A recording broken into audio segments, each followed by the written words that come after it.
રામ રામ મિત્રો, હું શું કમેડી નર્યો. આજે આપણે જવાનું છે તાવો કરવા. હું ને મારે ઢીંગલી બે થઈ ગયા છે તૈયાર. ગામ શિરવાણીયા જવાનું છે અને આ છે આપણી માણકી. તો હવે આપણી માણકી નીકળી જાય છે તાબાડાકા. માણકીને ન જોયું કે ખાવા પીવામાં કાંઈ નહીં, એમની મફતના ભાવની હાલી જાય માણકી. માણકી હવે વાવડીથી નીકળે છે. મોટી કુંડળ, નાની કુંડળ, સાતનમાન ને શિરવાણીયા. આપણે હવે નાની કુંડળથી નીકળી ગયા છીએ અને જઈએ છીએ સાતનમાન બાજુ. પહેલાં તો તમે સાતનમાન બાજુ આવો એટલે જો આ બાજુ તમને વડલો દેખાય છે. પછી અહીંથી ડાબી સાઈડ તમારે સાતનમાન બાજુ ગેટ આવી જાય અને ત્યાંથી પછી આ રસ્તો જાય છે શિરવાણીયા. મિત્રો, સાતનમાન બાજુ આવો તો જરૂર ને જરૂર મુલાકાત કરજો. આગળ આપણે શિરવાણીયા બાજુ નીકળી ગયા છીએ. ત્યાં આપણે હજી સાપડીયું ને એવું ઘણું બધું કામ છે. તો આપણે હવે શિરવાણીયા પગી ગયા છીએ માતાજીના મંદિરે, મેલડીમાના મંદિરે. આ બધી જગ્યા જે દેખાય ને તમને, એ બધી જગ્યા અમારે માતાજીની છે.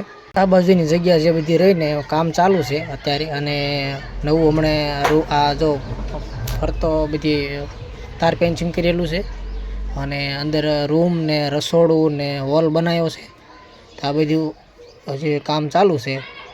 ઘણું બધું જગ્યા ઘણી મોટી થઈ ગઈ છે. આ તો પહેલાં આપણે જૂનું રસોડું અને આ છે અમારા મેલડીમાનું મંદિર. ચાલો અંદર હું તમને લઈ જાઉં અને દર્શન કરાવું. મિત્રો, અહીંયા ઘણા બધા રોજને રોજ તાવા હોય, બધું હોય. રોજ તમે ગમે ત્યારે આવો તો તાવો ચાલુ જ હોય. એક તાવો જાય ને બીજો, એક તાવો જાય ને બીજો. રોજને રોજ તાવા જેટલા હોય. આ છે આપણા મેલડીમાનું મંદિર, જોઈ શકો છો તમે. ચાલો તમને દર્શન કરાવું.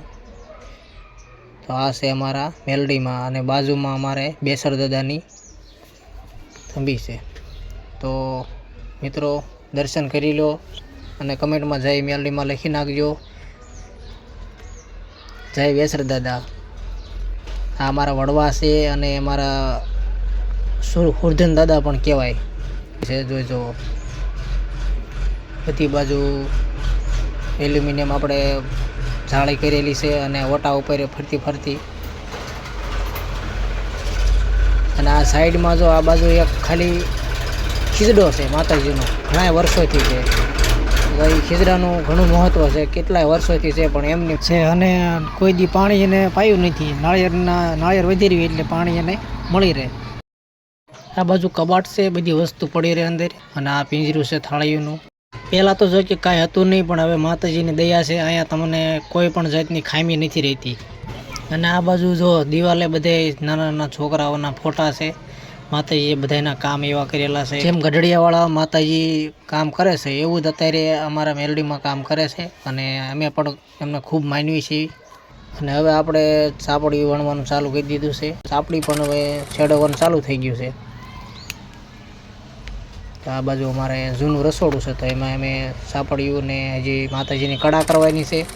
બાજુ ચોખા ચડે છે, ઓલી બાજુ ચાપડી થાય છે. હજી આપણે શાક પણ બનાવવાનું છે, કડા હજી કરવાની બાકી છે.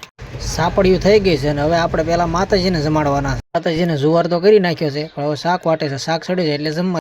સેવ ટમેટાનું શાક બનાવ્યું છે. શાકમાં કાંઈ ન ઘટાય એવું શાક. અને સાપડી છે અને આ જો ડુંગળી, મરચાં અને કોબી ને છાશ ને બધું કમ્પ્લીટ થઈ ગયું છે. હવે આપણે જમવા બેસવાનું છે. તો આપણે બેસી જઈએ છીએ જમવા. અને જો 4-5-6 જણા એમાં જમવા બેઠા છીએ. જમવાની આવી ગઈ બહુ મજા. જમીન થોડીક વાર આપણે આરામ કરવા આવી ગયા છીએ. તો આ જો આ બધી જગ્યા રહીને એ બધી માતાજીની જ છે. હમણાં આપણે નવું કામ કર્યું છે અને માતાજીની જગ્યા લીધી છે. આ બધો પ્લોટ માતાજીનો છે. ખૂબ મોટી જગ્યા બની ગઈ છે. અને મિત્રો, તમે ગમે ત્યારે આ બાજુ આવો તો માતાજીના દર્શન જરૂર કરજો. ગામ શિરવાણીયા, તાલુકો બાબરા અને કિંહલા પરિવારના મેલડીમાં કહેશો એટલે તમને ગમે કોઈ પણ બતાવી દેશે. અને કમેન્ટમાં જય મેલડીમાં લખી નાખજો. અને આપણે હવે જવાનું છે ઘર બાજુ. પૂરો વિડીયો જોવા બદલ ખૂબ ખૂબ આભાર, ધન્યવાદ. અને એકવાર જરૂર મુલાકાત કરજો.